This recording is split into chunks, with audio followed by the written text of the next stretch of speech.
오늘 아침 자료를 정리하다가 조금 이상한 대목이 하나 눈에 들어왔습니다. 불과 2달 전까지만 해도 투자자의 선택권을 넓히겠다면서 정부가 직접 길을 열어준 상품이 있었는데요. 이제는 다시 그 입구를 막기 시작했습니다. 바로 삼성전자와 SK하이닉스의 하루 움직임을 2배로 따라가는 단일 종목 매버리지 상장지수 펀드입니다. 이 상품이 시장에 나온 지 아직 2달도 되지 않았습니다. 그런데 출시 50일 만에 기본 예탁금을 크게 높이고요. 거래 단위와 광고, 신규 상품 출시까지 한꺼번에 제안하기로 했습니다. 처음부터 위험성을 몰랐던 상품도 아닙니다. 오르면 수익이 크게 늘어날 수 있지만요. 반대로 내려가면 손실도 훨씬 빠르게 커질 수 있다는 건 상품을 허용할 때부터 알고 있었습니다. 그런데도 금융당국은 출시를 허용했고요. 운용사는 상품을 만들고 증권사는 거래 시스템까지 준비했습니다. 그렇게 정상적으로 거래가 시작됐는데 돈이 예상보다 빠르게 몰리자 불과 50일 만에 태도를 바꾼 겁니다. 그러면 여기서 궁금해집니다. 위험한 상품이라서 막는 거라면 처음부터 왜 허용했을까요? 개인 투자자의 손실이 갑자기 걱정되기 시작한 걸까요?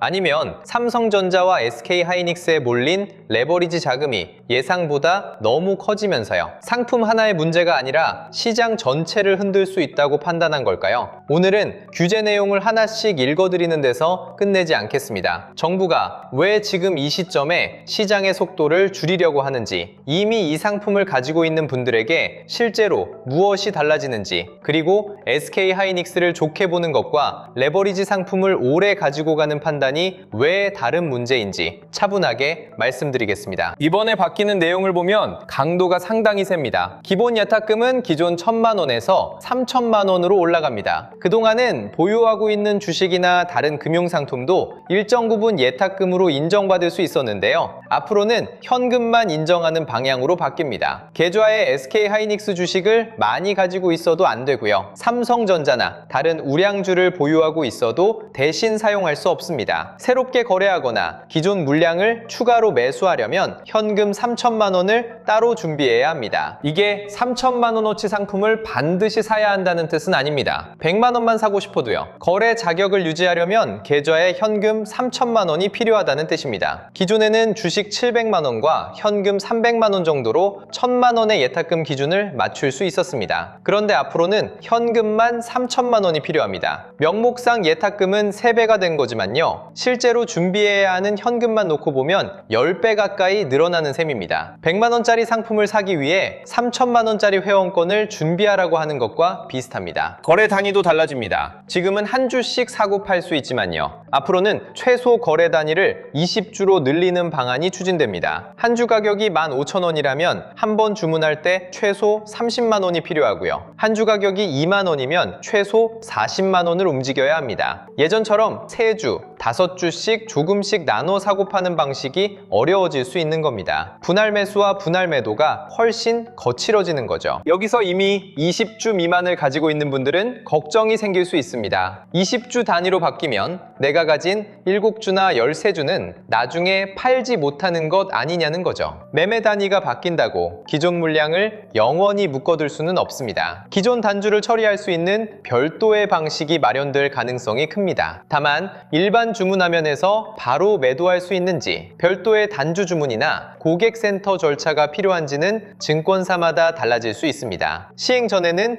내가 이용하는 증권사 공지를 꼭 확인해야 합니다. 이미 상품을 가지고 있는 분들이 가장 궁금해하는 것도 이 부분일 겁니다. 현금 3,000만 원이 없으면 지금 가진 물량도 당장 팔아야 하는가? 붙여넣어 주신 내용만 놓고 보면 그렇지는 않습니다. 현금 3,000만 원 조건은 기존 물량을 강제로 처분시키는 기준이라기보다요. 새롭게 매수하거나 기존 보유량을 추가로 늘릴 때 적용되는 진입 조건에 가깝습니다. 현재 가지고 있는 상품은 원칙적으로 계속 보유할 수 있고요. 매도도 가능합니다. 문제는 추가 매수입니다. 규제가 시행된 뒤 가격이 내려갔다고 비중을 늘리거나 물타기를 하려고 하면 강화된 예탁금 조건에 막힐 수 있습니다. 예전에는 상황에 따라 조금 사고 조금 팔면서 대응할 수 있었는데요. 앞으로는 현금 요건을 맞추지 못하면 매도는 가능하지만 추가 매수는 어려운 상태가 될 수 있습니다. 보유 자체보다 대응할 수 있는 선택지가 줄어드는 게 더 큰 변화일 수 있습니다. 그렇다고 규제가 시작되기 전에 미리 많이 사두는 게 답이라는 뜻도 아닙니다. 지금 아니면 다시는 못 산다는 생각으로 사람들이 한꺼번에 몰리면요, 상품의 시장 가격이 실제 가치보다 비싸게 형성될 수 있습니다. 규제가 시작된 뒤 신규 자금이 줄면 거래량이 빠르게 감소할 수도 있고요. 상품의 가격은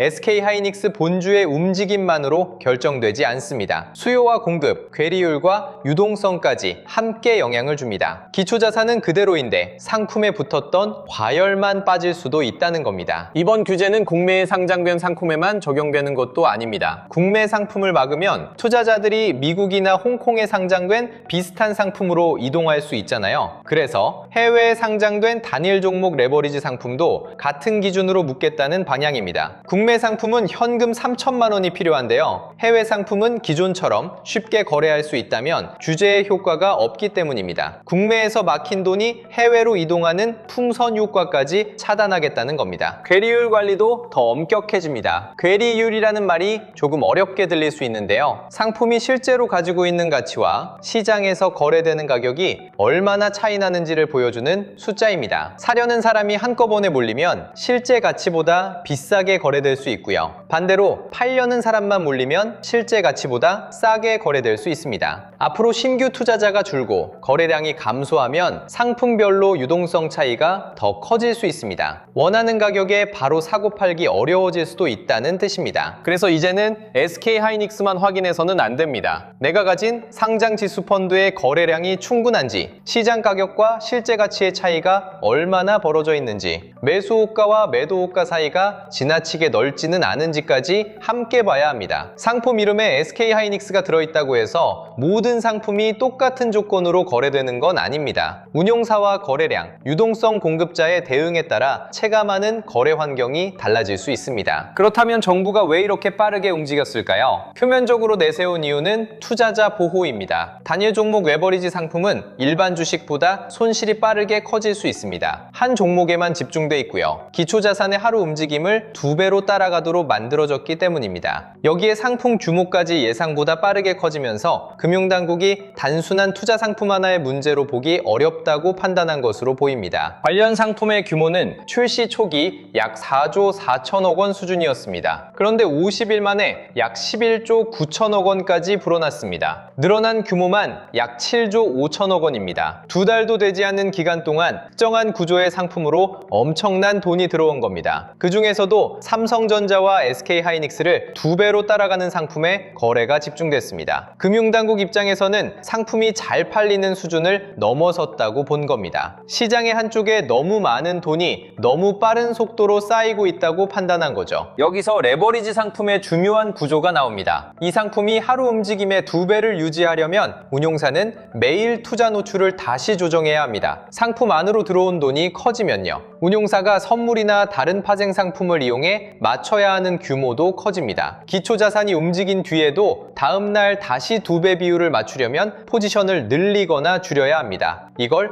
리밸런싱이라고 합니다. 상품 규모가 작을 때는 큰 문제가 아닐 수 있습니다. 그런데 관련 상품 규모가 10조 원을 넘어가면 얘기가 달라질 수 있습니다. 장 마감 무렵 대규모 조정 주문이 같은 방향으로 몰리면요, 기존 시장에서 발생한 움직임을 더 크게 만들 가능성이 있습니다. 상승하는 날에는 필요한 노출을 맞추기 위해 추가 수요가 생길 수 있고요. 하락하는 날에는 포지션을 줄이는 과정에서 매도 수요가 발생할 수 있습니다. 이미 움직이고 있는 방향에 힘을 더할 수 있다는 겁니다. 물론 레버리지 상품 하나가 SK하이닉스 전체를 마음대로 움직인다는 뜻은 아닙니다. SK하이닉스에는 외국인과 기관, 연기금과 개인 투자자까지 수많은 자금이 참여합니다. 기업 실적과 메모리 수요, 환율과 금리, 글로벌 반도체 투자 같은 다양한 변수가 영향을 줍니다. 다만 레버리지 상품의 규모가 지나치게 커지면요, 기존 시장의 움직임을 증폭시키는 요인으로 작용할 수 있습니다. 금융당국이 단순한 교육 강화에서 멈추지 않고 신규 상품과 광고까지 제한한 이유도 이 부분과 관련이 있을 수 있습니다. 여기서 꼭 짚고 넘어가야 할 게 있습니다. 이 상품은 SK하이닉스의 장기 수익률을 정확하게 2배로 만들어주는 상품이 아닙니다. 하루 수익률의 2배를 따라갑니다. 하루가 끝날 때마다 포지션을 다시 조정하고요. 그 과정이 매일 반복됩니다. 그래서 기초자산이 장기간 뒤에 원래 가격으로 돌아오더라도요. 중간에 위아래로 크게 흔들렸다면 레버리지 상품에는 손실이 남을 수 있습니다. 간단한 예를 들어보겠습니다. 어떤 자산이 첫날 10% 올랐다가요. 다음날 약 9.09% 내려오면 원래 금액과 비슷한 자리로 돌아옵니다. 그런데 2배 상품은 첫날 약 20% 오르고요. 다음 날에는 약 18.18%가 내려옵니다. 100만 원이 첫날 120만 원이 됐다가 다음 날에는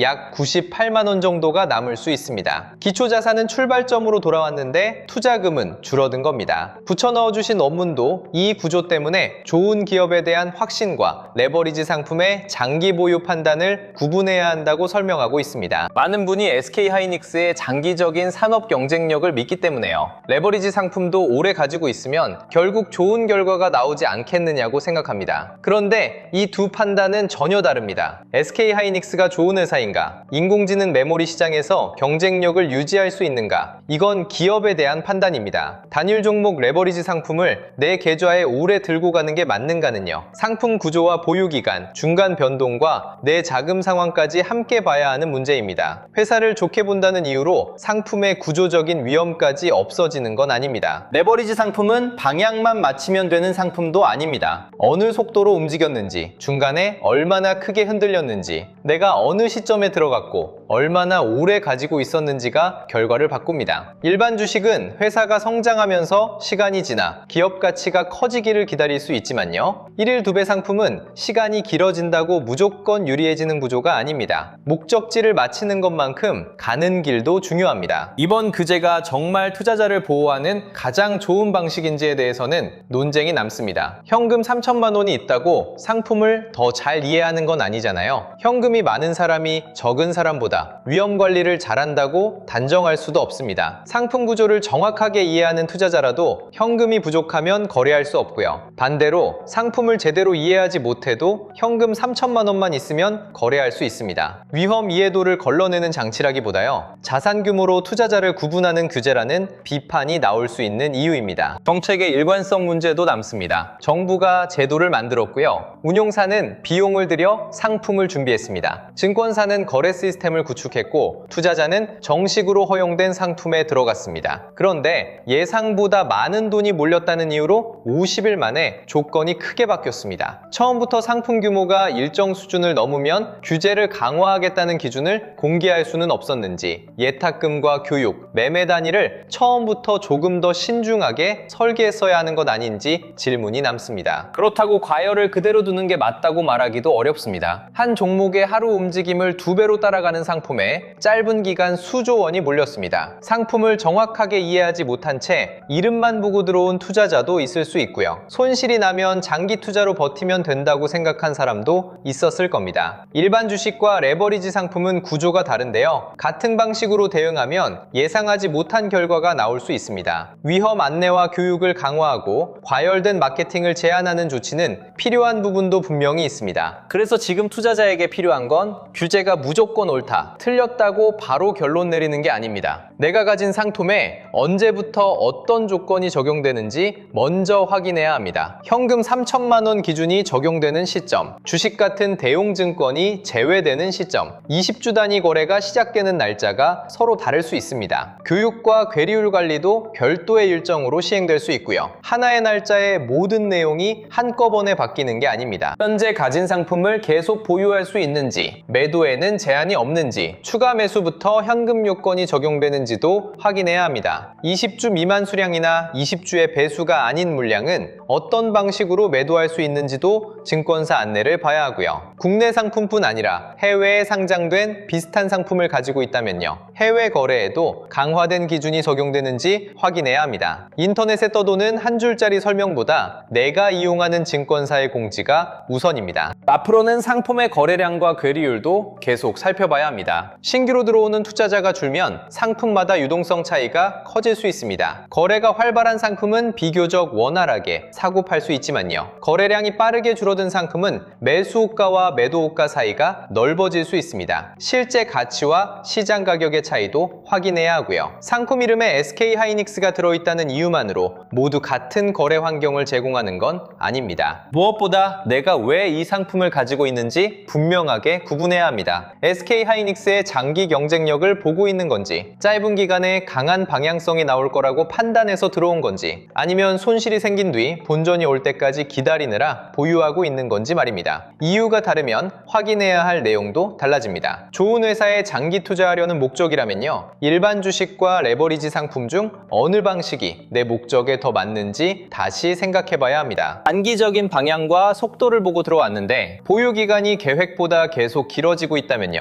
처음 세웠던 투자 논리가 아직 살아있는지도 확인해야 합니다. 손실이 생겼다는 이유만으로 단기 거래를 장기 투자로 바꿔버리는 경우가 정말 많습니다. 그런데 상품 구조는 내가 마음을 바꿨다고 달라지지 않습니다. 하루 2배를 추종하는 구조는 계속 남아있고요. 중간 변동이 클수록 음의 복리 효과도 누적될 수 있습니다. SK하이닉스가 앞으로 더 좋은 회사가 될 수 있습니다. 인공지능 메모리 수요가 계속 늘고요. 회사의 제품 경쟁력이 더 강해질 수도 있습니다. 그런데 그 전망이 맞는다고 단일 종목 레버리지 상품이 반드시 같은 결과를 주는 건 아닙니다. 좋은 기업과 좋은 투자 수단은 같은 말이 아니기 때문입니다. 어디로 갈지를 판단하는 것과요, 어떤 차량을 타고 갈지를 결정하는 건 전혀 다른 문제입니다. 목적지가 맞더라도 지나치게 빠른 차량을 선택하면 작은 실수에도 위험이 훨씬 커집니다. 자, 그래서 지금부터 드릴 이야기가 진짜 핵심이에요. 지금 뭘 해야 할지 모르겠는 분들, 특히 주식 투자를 시작한 지 얼마 안 된 분들은 여기부터 꼭 집중해 주세요. 현재 시장을 보면 돈이 레버리지 상품 쪽으로 과하게 몰려 있습니다. 그동안 삼성전자와 SK하이닉스가 코스피 전체를 끌어올렸는데 여기에 레버리지 수급까지 복잡하게 얽히면서 주가는 올라갈 때 제대로 가지 못하고 내려갈 때는 훨씬 빠르게 밀리고 있어요. 이럴 때 가장 위험한 생각이 뭔지 아세요?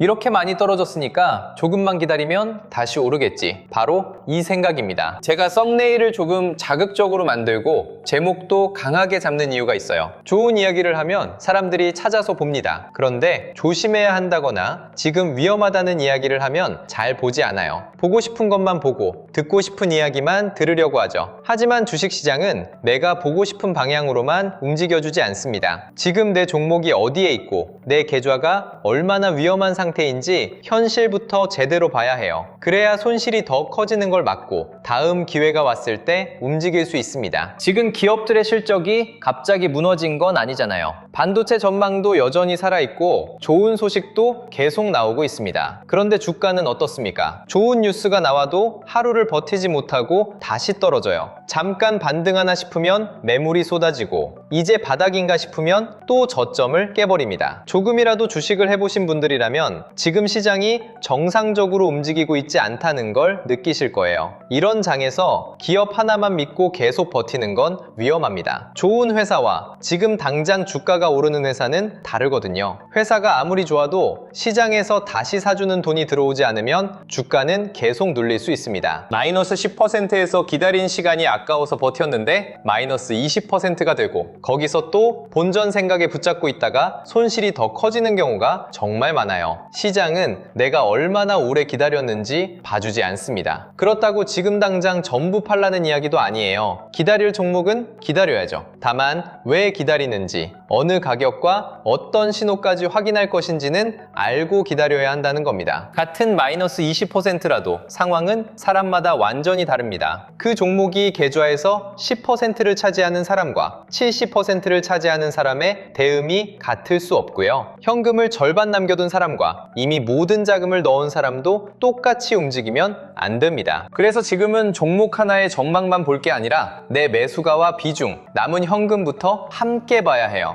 내 종목이 반도체 전체와 같이 밀리고 있는 건지 아니면 시장이 반등해도 혼자 뒤처지고 있는지도 비교해봐야 하고요. 외국인이 선물만 잠깐 사고 빠지는 건지 현물까지 함께 사들이기 시작했는지, 프로그램 매수가 장중에만 들어왔다가 사라지는지, 종가까지 남아있는지, 거래대금이 붙으면서 올라오는 반등인지, 거래도 없이 잠깐 튀어오른 건지도 확인해야 합니다. 하루 올랐다고 하락장이 끝난 게 아니에요. 이런 변화가 함께 나타나야 그때부터 시장이 조금씩 달라지고 있다고 볼 수 있는 겁니다. 그런데 이걸 매일 혼자 확인하기가 쉽지 않죠. 외국인 수급을 보라는데 어디에서 봐야 하는지 모르겠고, 프로그램 매매와 거래대금을 확인해도 그 숫자가 좋은 건지 나쁜 건지 판단하기 어렵습니다. 거기에 내 종목까지 계속 떨어지고 있으면 마음이 급해져요. 지금이라도 팔아야 하나? 아니면 조금 더 사야 하나? 영상을 계속 찾아봐도 사람마다 말이 다르니까 오히려 더 혼란스러워지고요. 그래서 제가 지금 같은 장에서 뭘 먼저 확인하고 어떻게 대응해야 할지 막막한 분들을 위해 몇 가지 자료를 준비했는데요. 당장 하락이 더 나왔을 때 무엇부터 확인해야 하는지, 어느 신호까지는 기다려볼 수 있고 어떤 변화가 나타나면 비중을 다시 살펴봐야 하는지를 하락장 대응 가이드에 담아두었습니다. 그리고 그 기준을 내 계좌에는 어떻게 적용해야 할지 고민되는 분들을 위해 보유 종목 무료 진단도 함께 준비했어요. 보유 종목과 매수가 현재 손익과 비중을 바탕으로 한 종목에 돈이 너무 많이 몰려있지는 않은지, 시장보다 유독 약하게 움직이는 종목은 무엇인지, 지금 계좌에서 어떤 종목부터 살펴봐야 하는지 확인하실 수 있습니다. 종목마다 똑같이 물을 타거나 한꺼번에 팔기 전에 기다려볼 종목과 반등이 왔을 때 비중을 살펴볼 종목부터 나눠보자는 겁니다. 현재 계좌를 어느 정도 점검했다면 그 다음에는 시장이 돌아섰을 때를 준비해야겠죠. 개별 종목에 다시 큰 돈을 넣기가 부담스러운 분들을 위해 반도체 ETF 매매 정보도 정리해 두었습니다. 같은 반도체 ETF처럼 보여도 삼성전자 비중이 높은 상품이 있고 SK하이닉스 움직임을 더 크게 따라가는 상품도 있어요. 국내 반도체 전체에 나눠 투자하는 상품도 있고요. 각 상품이 무엇을 담고 있는지, 변동성이 큰 지금은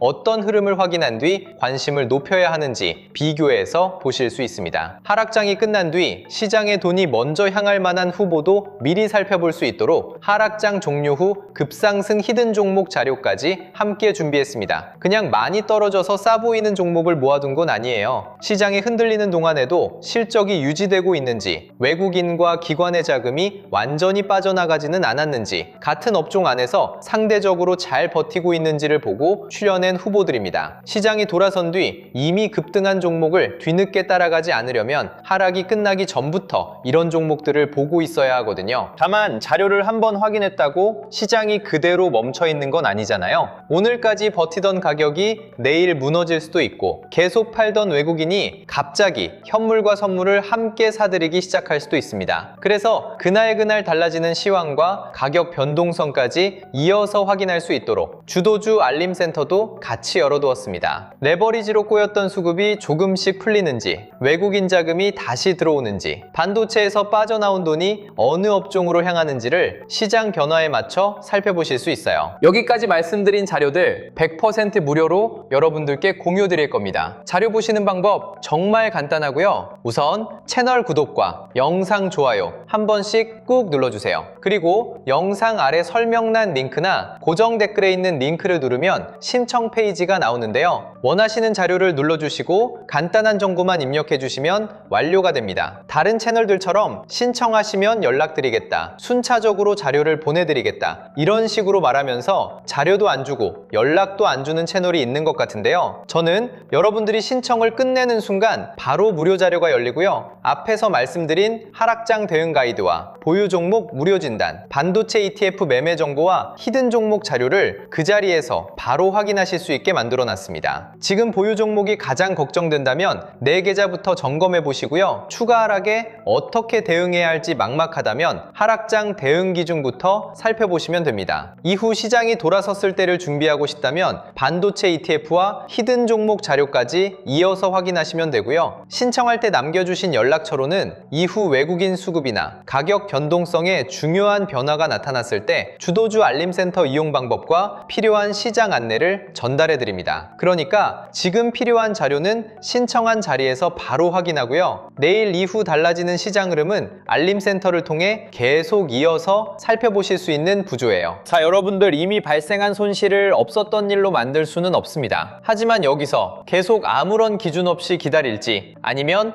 내 계좌부터 확인하고 다음 배응을 준비할지는 지금 결정할 수 있어요. 계좌를 열 때마다 뭘 해야 할지 몰라 답답하셨다면 이번에도 언젠가는 오르겠지 하고 그냥 넘기지 마세요. 내 종목을 왜 계속 가져가는지, 어디까지 기다릴 건지, 반등이 나왔을 때는 어떻게 할 건지 지금부터 하나씩 확인해 두셨으면 좋겠습니다. 자, 이번 규제는 단일 종목 레버리지 상품을 없앤 조치는 아닙니다. 다만 현금 3천만 원과 강화된 교육, 20주 단위 거래라는 높은 문턱을 세워 새로운 돈이 들어오는 속도를 늦추기로 한 겁니다. 이미 가진 물량이 자동으로 사라지는 것도 아니고요. 현금이 부족하다는 이유만으로 당장 강제로 정리되는 것도 아닙니다. 대신 추가 매수와 새로운 거래는 훨씬 어려워질 수 있습니다. 신규 상장과 광고가 멈추면서 상품 시장 자체의 성장 속도도 크게 낮아질 가능성이 있습니다. 기존 투자자 입장에서는 지금 급하게 결론 내리기보다요. 규제 시행일과 증권사의 세부 안내부터 확인하는 게 먼저입니다. 내가 가진 수량이 어떻게 처리되는지, 추가 매수가 가능한지, 거래량과 괴리율이 실제로 어떻게 달라지는지를 보고 판단해도 늦지 않습니다. 규제 전에 무조건 사야 한다거나요. 현금 3천만 원이 없으니 당장 팔아야 한다는 식으로 단순하게 접근하면 안 됩니다. 보유와 추가 매수, 상품의 구조와 회사에 대한 전망을 서로 분리해서 봐야 합니다. 여러분은 이번 조치를 어떻게 보고 계십니까? 짧은 기간에 너무 많은 돈이 몰린 시장을 진정시키기 위해 필요한 조치라고 보시나요? 아니면 정부가 허용한 상품에 투자한 개인에게 뒤늦게 더 높은 책임을 요구하는 규제라고 생각하시나요? 현금 3천만 원이라는 기준이 실제로 투자자를 보호할 수 있다고 보시는지도 궁금합니다. 여러분의 생각을 댓글로 남겨주세요. 영상이 도움이 되셨다면 구독과 좋아요도 부탁드리고요. 다음에는 규제가 실제로 시행된 뒤 거래 환경에서 무엇이 달라지는지 증권사별 안내가 나오는 대로 이어서 살펴보겠습니다.